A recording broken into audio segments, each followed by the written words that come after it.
Olá, está no ar mais um Direito Sem Fronteiras. Hoje vamos falar da estratégia de ambientalistas para responsabilizar governos juridicamente pela crise climática. Essa estratégia já é usada em várias partes do mundo e o caso mais recente coloca 33 países no banco dos réus do Tribunal Europeu de Direitos Humanos. A ONG Rede Global de Ação Jurídica patrocina a ação movida por 6 crianças e jovens portugueses entre 11 e 24 anos de idade. No princípio, o processo era só contra o Estado português, mas acabou sendo estendido a outros 32 países da Europa. Eles são acusados de aumentar o aquecimento global e, por consequência, afetar as condições de vida e a saúde dos cidadãos. O objetivo do processo é forçar os governos a tomarem providências urgentes para conter as mudanças climáticas. O caso foi levado ao Tribunal Europeu de Direitos Humanos porque, segundo os autores da ação, o aquecimento global afeta direitos humanos, como o direito à vida. No último dia 27, o tribunal fez a última audiência antes de tomar uma decisão neste caso. A data da sentença ainda não foi anunciada. A estratégia é semelhante à usada em outros casos, já julgados ou em julgamento, na Coreia do Sul, no Peru, no Canadá, na Alemanha e nos Estados Unidos. Na Alemanha, a justiça do próprio país decidiu que o governo federal deveria atualizar as metas de emissão de gases. Em Montana, nos Estados Unidos, os juízes consideraram inconstitucional a legislação do Estado sobre política ambiental, porque ela ignorava os impactos climáticos de combustíveis fósseis. Para falar deste assunto, eu converso online com Flávia Frangetto, doutora e mestre em Direito das Relações Sociais, e também com Renato Zerbini Ribeiro Leão, doutor em Direito Internacional e Relações Internacionais. Muito obrigado a vocês dois pela participação aqui no Direito Sem Fronteiras. Eu começo com uma pergunta para a professora Flávia.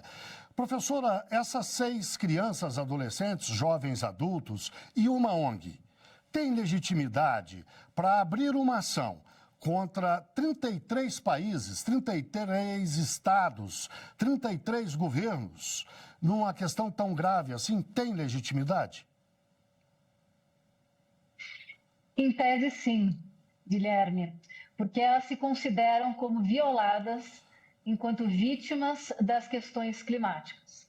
E pela previsão da Convenção Europeia de Direitos Humanos, seu artigo 34, há essa possibilidade de serem acessados diretamente os foros internacionais para esse efeito no bojo dessa convenção. Então, elas têm legitimidade, são consideradas vítimas e, assim, elas pleiteiam perante a comunidade internacional, no caso desta convenção de bloco. Teriam também, obviamente, individualmente, a possibilidade de acessar os seus foros dentro das suas nacionalidades, no caso Portugal. A questão é que o problema da mudança do clima ele é global, ele tem um impacto global. Então, muito acertadamente, no lugar de ficarem reservados apenas a um território, a uma nação, percorreram os outros foros, ao invés de, durante vários processos, terem que pleitear a mesma coisa, o mesmo objeto, numa dimensão maior. Até em uma das questões, eu me lembro, uma das partes da defesa do processo, esse foi um dos elementos levantados, né? O quanto demoraria de tempo para que cada um desses países tivessem o seu respectivo processo judicial com a mesma questão. E o tribunal, professor Renato, tem competência para julgar esse caso? Afinal, o nome é Tribunal Europeu de Direitos Humanos. E a questão é ambiental, ainda que haja a alegação de que a questão ambiental provoca consequências na vida das pessoas, até inclusive no direito à vida. Considerado tudo isso, o senhor diria que tem competência? Saudações, meu caro, uma alegria participar aqui do Direito Sem Fronteiras, em companhia da professora Flávia Frangetto, nesse tema tão candente que é o enfrentamento da mudança climática pelo direito, especialmente direito internacional. E, no meu entendimento, a Corte Europeia de Direitos Humanos tem pleno possibilidade em reconhecer o caso, declarar pela admissibilidade da demanda, à medida em que não há nenhuma dúvida que hoje em dia os direitos humanos são indivisíveis. A indivisibilidade dos direitos humanos é um princípio geral do direito internacional dos direitos humanos e aplicado em todos os órgãos internacionais de supervisão de tratados de direitos humanos, sejam eles judiciais ou não os judiciais. No caso específico da Corte Europeia de Direitos Humanos ou Tribunal Europeu de Direitos Humanos, se dá à luz da Convenção Europeia de Direitos Humanos. Interessante notar que a acusação é que os Estados, ao falharem no cumprimento das obrigações, não só da Convenção, principalmente no que toca o direito à vida, que está previsto no artigo 2º da Convenção Americana, mas também com relação ao respeito à vida privada e familiar. Afinal de contas, essas crianças, meu caro, elas demandaram, no momento em que aquela onda de calor, os incêndios florestais de Portugal em 2017 mataram mais de 100 pessoas, né? E milhares de hectares foram queimados em Portugal. Isso é interessante, por quê? Porque a Convenção Europeia vai de encontro ao Acordo de Paris, de 2017, e também vem assentar numa outra argumentação por parte dessas crianças, que é bem contemporânea desde a perspectiva do direito internacional dos direitos humanos, que é o princípio da equidade intergeracional, né? Que é estatuída em instrumentos internacionais, como a Declaração do Rio sobre o Meio Ambiente e o Desenvolvimento de 92, o preâmbulo do Acordo de Paris, além da Convenção das Nações Unidas sobre a mudança do clima. Portanto, seria um legado geracional, né? Essa decisão, no caso do Tribunal Europeu de Direitos Humanos, ou Corte Europeia de Direitos Humanos, admitir o caso e chegar a apreciar o mérito. Uma questão interessante que pouca gente conhece é que, necessariamente, um Estado, para ser membro da União Europeia, antes ele tem de ser parte da Convenção Europeia de Direitos Humanos, que cria o Tribunal Europeu de Direitos Humanos. Então, não à toa, os 32 países que são réus desse processo, 27 são membros da União Europeia. E, ademais desses 27, nós temos a Noruega, a Suíça, o Reino Unido, a Turquia e a Rússia. E, tecnicamente, seriam até 33, mas a defesa ela decidiu suspender o caso contra a Ucrânia, né? Certamente por causa da guerra. Professora Flávia, e que tipo de pena pode sair desse tribunal nesse caso específico? Não que a senhora possa adivinhar o que os juízes vão determinar, mas previsto na legislação europeia, que tipo de penas seriam aplicáveis a esse caso? Nas questões de mudança do clima, as penas elas significam comportamentos de não emitir ou, no caso, a gente, dada a hipótese de que o dano já aconteceu, seria tomar medidas que serviriam como adaptação aos efeitos adversos da mudança do clima. Isso significa que as políticas nacionais dos respectivos países membros da União Europeia, elas teriam que ser implantadas. Elas já têm um curso natural no âmbito da Convenção do Clima e um curso natural dentro dos ordenamentos jurídicos. Então, muito provavelmente, uma decisão que seja favorável aos autores, ela vai intensificar aquilo que já é uma obrigação estipulada dentro desses acordos internacionais, né? A Convenção, os protocolos, o Acordo de Paris e aquilo que dentro de cada um dos ordenamentos já esteja previsto. A questão é que existe um princípio básico nessa matéria toda, que é o princípio das responsabilidades comuns, porém diferenciadas. Comuns porque todos têm que fazer o esforço de mitigar a mudança do clima, de evitar que ela venha acontecer. mas diferenciada, porque nem todos, na mesma proporção, causaram a mudança do clima. Há uma correspondência muito interessante entre uma emissão que ocorre hoje e como ela se distribui ao longo do tempo em termos de aumento da temperatura global.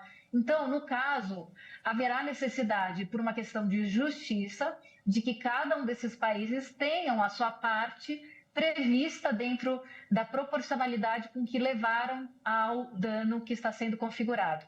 E aí é que vem o ponto, né? O quanto ela consegue ou não ser eficaz enquanto não tiver essa proporcionalidade.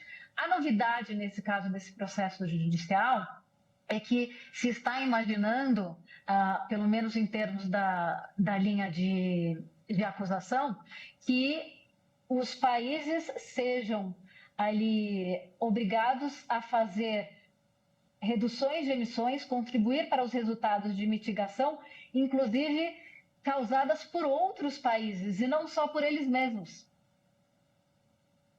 Professor então, Renato. Esse é o X, né? Sim. Professor Renato, e se qualquer que seja, algum desses países, depois da sentença emitida, se recusar a cumprir o que foi determinado, que tipo de sanção pode ter? A pergunta, de uma forma mais clara, eles são obrigados a respeitar a decisão do tribunal na medida em que compõem a União Europeia, que ajudaram na constituição desse tribunal? Certamente, porque a boa-fé, o princípio da Pax sunt servanda é basilar no direito internacional. Nenhum Estado é obrigado a ser parte de um tratado internacional, mas a partir do momento que o deve cumprir de boa-fé as decisões proferidas por aquele tribunal internacional. Nesse caso específico é muito interessante, inclusive, porque os autores da ação, eles estão reivindicando proteção não apenas para si mesmos, né? ou para as crianças, mas para gerações futuras. E aí pode acontecer algo interessante, né?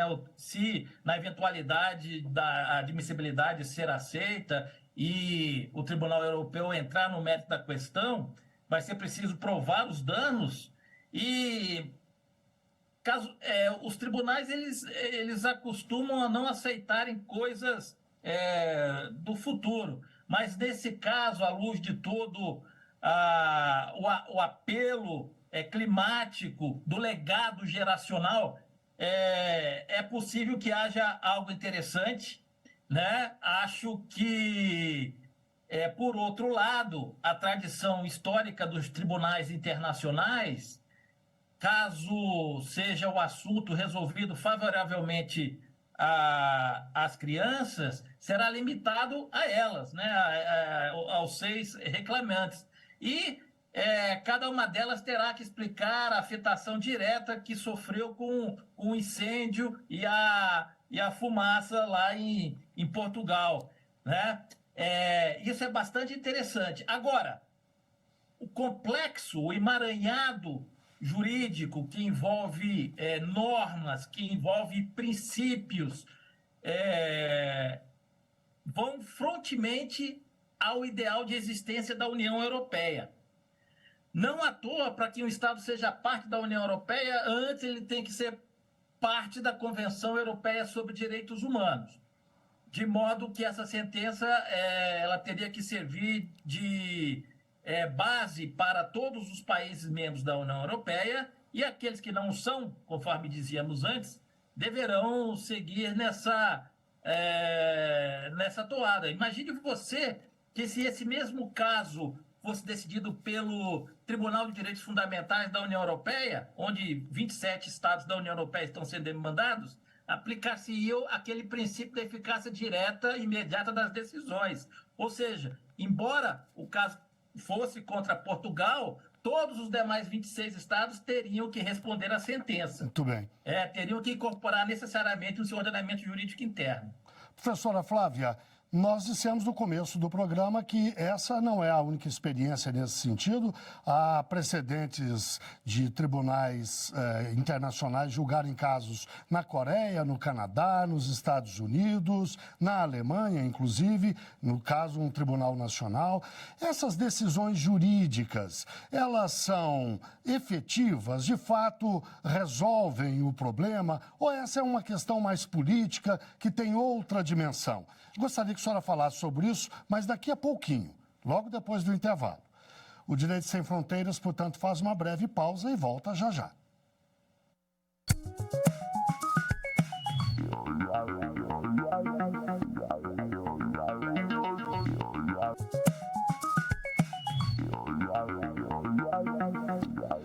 O Direito Sem Fronteiras está de volta. Hoje falamos da estratégia de ambientalistas para responsabilizar governos juridicamente pela crise climática.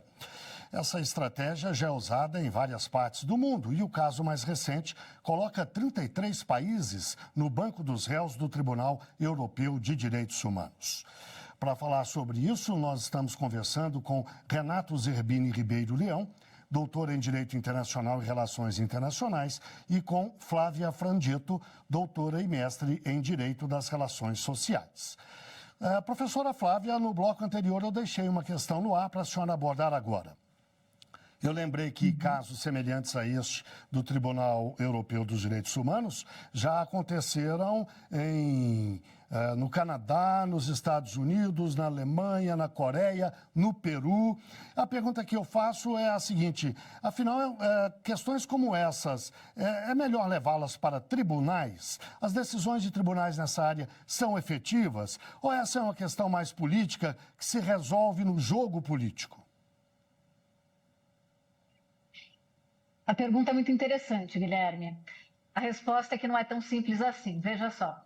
Quando um tribunal ele decide algo, ele decide nos limites da sua competência, naturalmente. E nessa matéria, decidir no limite da competência significa dizer o que precisa ser feito, mas não como vai ser feito.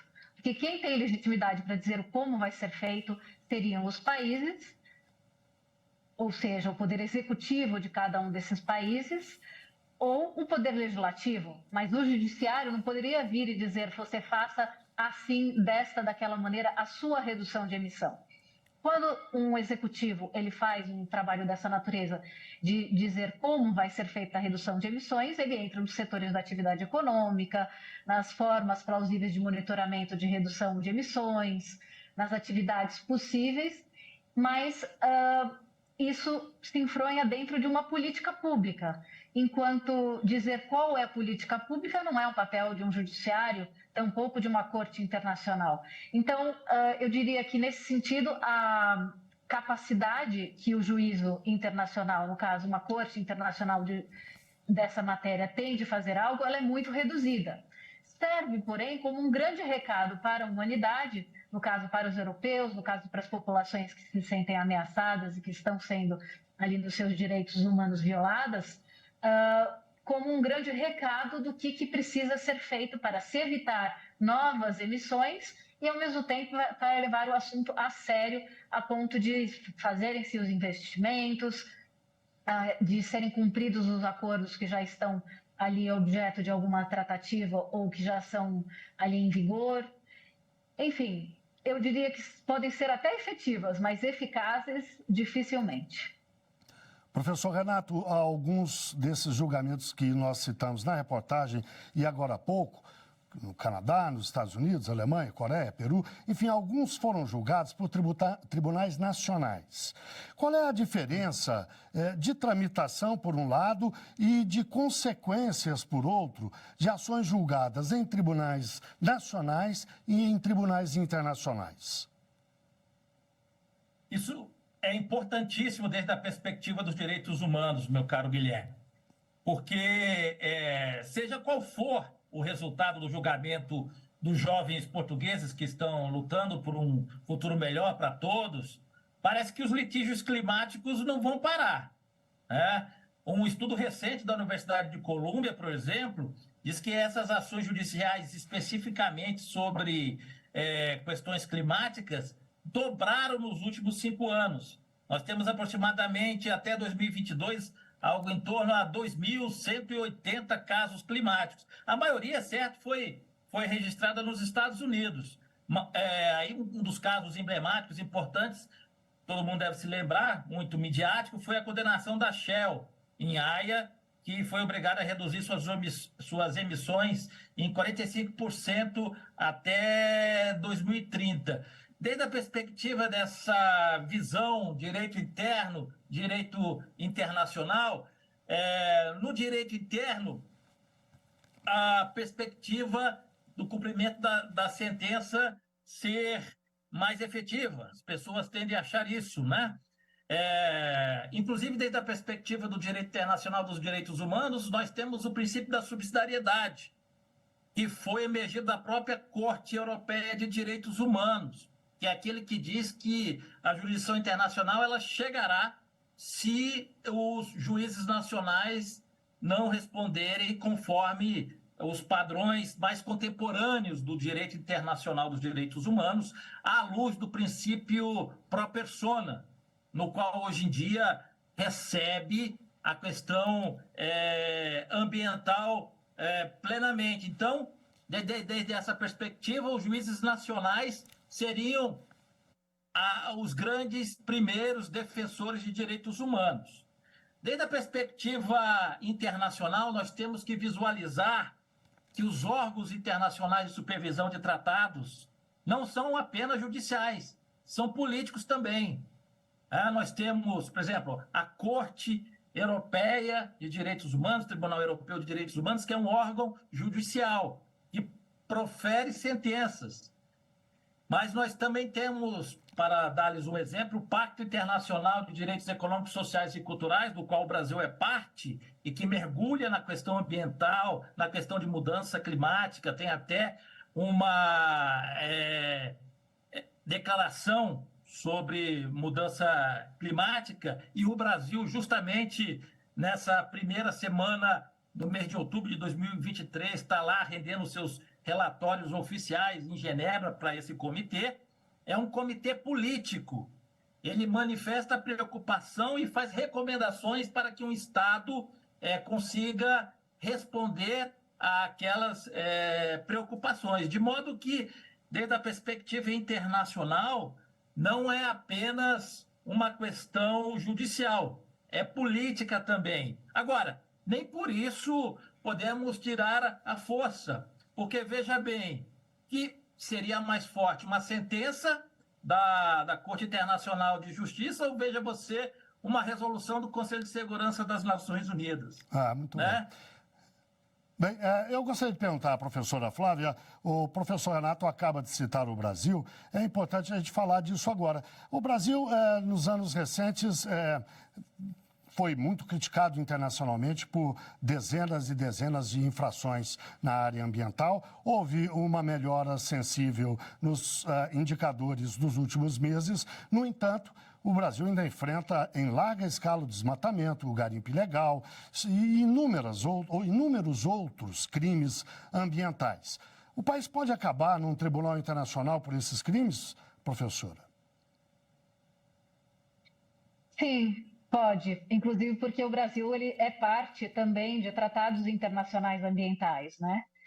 E a sua pergunta me fez lembrar do ramo coercitivo e do ramo facilitador do Protocolo de Kyoto no âmbito da Convenção do Clima.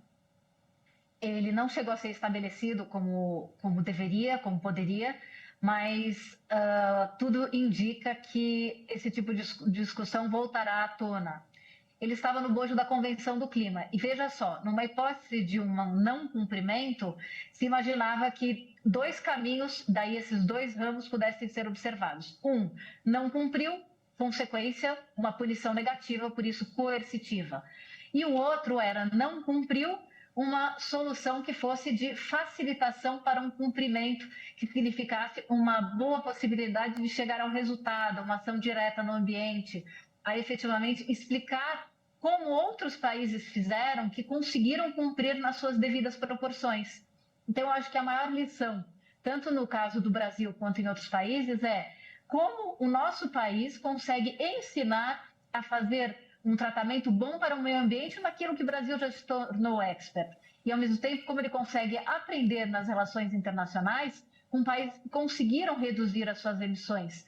Então, vou dar um exemplo aqui. No caso do Brasil, a gente tem uma fonte energética mais limpa do que vários países, né? Nós não somos tão dependentes dos combustíveis fósseis como outros países. Então, essa já é uma lição aprendida, como sobreviver, como viver enquanto país, emitindo menos graças a uma matriz energética mais limpa.